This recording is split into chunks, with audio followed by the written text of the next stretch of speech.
नमस्कार दोस्तों, आज के इस वीडियो में हम बात करेंगे एमरल्ड फाइनेंस के बारे में। इसका Q2 का रिजल्ट डिस्कस करेंगे, इस फाइनेंशियल ईयर का, इसके बिजनेस मॉडल के बारे में बात करेंगे और कंपनी ने क्या कुछ गाइडेंस दिया है और अपनी गाइडेंस पे कैसा परफॉर्मेंस कंपनी कर रही है उसके बारे में भी हम बात करेंगे। तो चलिए सबसे पहले हम इसके अगर हम बिजनेस मॉडल की बात करें तो इनके पास मेनली दो प्रोडक्ट हैं। एक तो ये बैंक जो होती है उनका जो लोन प्रोडक्ट होता है, जैसे मान लीजिए पर्सनल लोन हो गया, कार लोन, बाइक लोन हो गया, तो ये कंपनी उनके लिए लोन ओरिजिनेशन का काम करती है। वो कस्टमर्स को कॉल भी करते हैं, इसके बाद में वो डिजिटली भी लीड जनरेट करते हैं और अगर उन कस्टमर्स को बैंक लोन डिसबर्स करती है तो उस लोन के ऊपर जो बैंक इनको एक तरीके से कमीशन पे करती है। इसके बाद में इनका जो दूसरा प्रोडक्ट है वो है EWA का, यानी कि अर्ली वेज एक्सेस। ये इनका अपना ही प्रोडक्ट है। ये बहुत ही यूनिक बिजनेस मॉडल है दोस्तों। अगर हम इंडिया में बात करें तो कोई दूसरी NBFC इस प्रोडक्ट पे काम नहीं करती।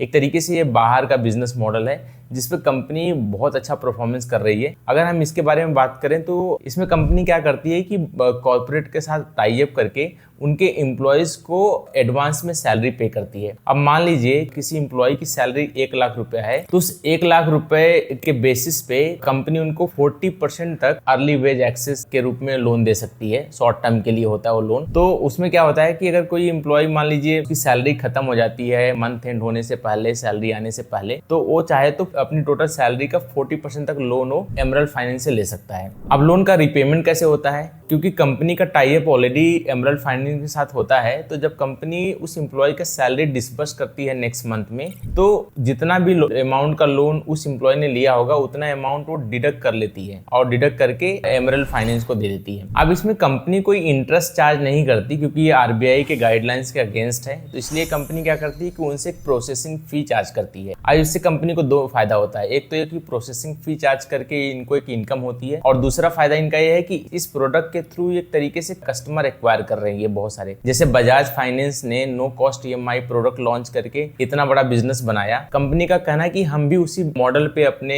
बहुत सारे कस्टमर्स को बनाना चाहते हैं जिसको हम आगे चल के कोई भी प्रोडक्ट क्रॉस सेल कर सकते हैं। जैसे मान लीजिए उनको नया लोन देना हुआ, उनको पर्सनल लोन देना हुआ या बैंक का कोई प्रोडक्ट का लोन इनको डिसबर्स कराना हुआ, तो वहां से भी कंपनी कमीशन और फी इनकम चार्ज कर सकती है। तो ये दो बड़े फायदे हैं और इसमें कंपनी को काफ़ी सक्सेस भी मिल रही है।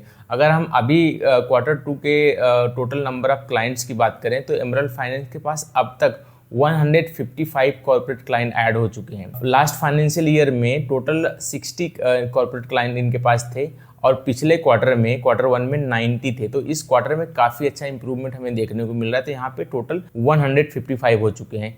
इस फाइनेंशियल ईयर के एंड होते होते कंपनी ने 250 टोटल कॉर्पोरेट क्लाइंट ऐड करने का एक गाइडेंस दिया था, जिस पे कंपनी काफ़ी अच्छा परफॉर्म कर रही है। As per the guidance company का परफॉर्मेंस आ भी रहा है और ऐसा लग रहा है देख के कि कंपनी 250 क्लाइंट्स को ऑन बोर्ड भी कर लेगी। ये जो अर्ली वेज एक्सेस में जो इनका लोन का रिपेमेंट वो कंपनी खुद करती है, जिनके साथ इनका टाई अप होता है, तो यहाँ पे कोई डिफॉल्ट्स भी नहीं होता और इसलिए इनका NPA भी एक तरीके से 0 है। अगर हम इनके फाइनेंशियल परफॉर्मेंस की बात करें दोस्तों तो इनका Q2 में इनका जो प्रॉफिट है 75% से ग्रो हुआ है। अगर हम H1 की बात करें, यानी कि जहाँ पे Q1 Q2 का कंबाइंड प्रॉफिट की बात करें तो 122% से इनका प्रॉफिट ग्रो किया है, जो कि बढ़कर 6.79 करोड़ तक पहुंच चुका है। इनके टोटल इनकम में 45% की ग्रोथ है, जिसमें इनका बैंक की तरफ से जो इनको एक कमीशन और फी इनकम मिलती है और दूसरा इनका जो अर्ली वेज एक्सेस वाला अपना भी प्रोडक्ट है उसको भी मिला के 45% की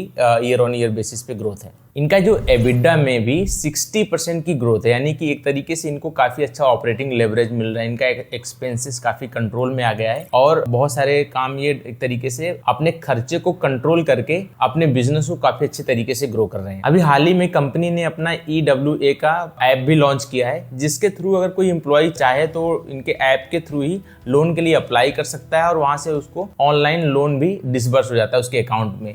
बस यहाँ पे कंडीशन एक ही है कि जो एम्प्लॉय है उसी कंपनी का होना चाहिए जिस कंपनी से इनका ऑलरेडी टाई अप है। दोस्तों इनका ओवरऑल अगर हम नंबर्स देखें तो नंबर बहुत ही अच्छा है। इनका जो ये कॉर्पोरेट क्लाइंट ऐड करने का गाइडेंस दिया वो भी हमें अचीव होता हुआ दिख रहा है। बस यहाँ पे एक ही कंसर्न है कि इन्होंने पैट का गाइडेंस दिया था बाई FY27 तक इनका पैट 30 करोड़ का हो जाएगा, लेकिन वहां पे थोड़ा सा एक डाउट लग रहा है कि क्या 30 करोड़ का पैट कंपनी FY27 तक कर लेगी। इस फाइनेंशियल ईयर के H1 में कंपनी का पैट 6.79 करोड़ तक पहुंच गया है। अभी 2 क्वार्टर्स होने बाकी हैं इस फाइनेंशियल ईयर के, तो अगर हम देखें तो ऑलमोस्ट 13-14 करोड़ का कंपनी पैट आराम से कर सकती है। और अगले फाइनेंशियल ईयर के लिए कंपनी को मोर देन 100% से अपने पैट को ग्रो करना पड़ेगा। अब इनका कॉन कॉल होने वाला था 17 को, जिसको कंपनी ने पोस्टपोन करके 24 को कर दिया है। अब ये भी एक निगेटिव तरीके से सेंटीमेंट बना रहा है इन्वेस्टर के माइंड में कि ऐसा क्यों हुआ। अगर पहले ही हमें इसका क्लियरेंस मिल जाता कि कंपनी का ओवरऑल रिजल्ट तो बहुत ही बढ़िया आया,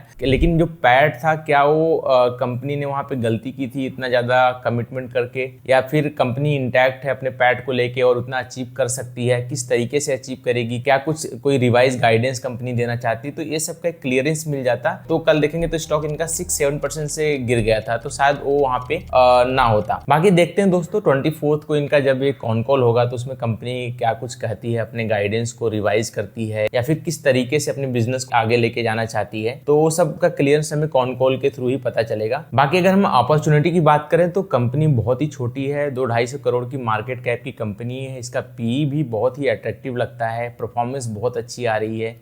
बस उस पर एक क्लियरेंस मिल जाए कि कंपनी क्या कुछ अपने गाइडेंस को आगे बढ़ाना चाहती है या फिर कम करना चाहती है, तो यहाँ से एक बहुत अच्छी अपॉर्चुनिटी बनती है दोस्तों इन्वेस्टमेंट करने की। बाकी आपका कुछ डाउट है तो आप कमेंट बॉक्स में जरूर लिखें, और कॉन कॉल के बाद में दोबारा एक वीडियो बना के हम बात करते हैं इसके बारे में।